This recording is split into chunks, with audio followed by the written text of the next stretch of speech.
ജീവിതത്തിൽ ഒരേ ഒരു സന്തോഷമേയുള്ളൂ. സ്നേഹിക്കുക, സ്നേഹിക്കപ്പെടുക. സത്യം കുറച്ചു നേരത്തേക്ക് വേദനിപ്പിച്ചേക്കാം, പക്ഷേ നുണ എല്ലാ കാലത്തും വേദനിപ്പിക്കും. സന്തോഷം ഒരിക്കലും മാറ്റിവെക്കരുത്. ഭാവിയിൽ സന്തോഷിക്കാം എന്ന് കരുതരുത്. സന്തോഷിക്കാൻ ഏറ്റവും നല്ല സമയം ഇപ്പോഴാണ്.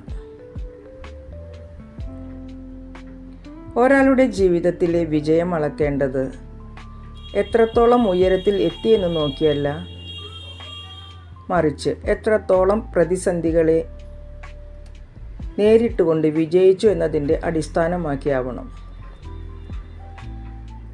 മുള്ളുകൾക്കിടയിൽ നിന്നാണ് റോസാപ്പൂ വിരിയുന്നത്.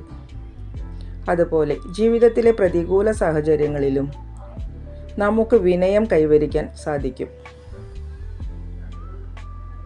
ഒരുപാട് സന്തോഷത്തോടെ എല്ലാവർക്കും ശുഭരാത്രി. Good night.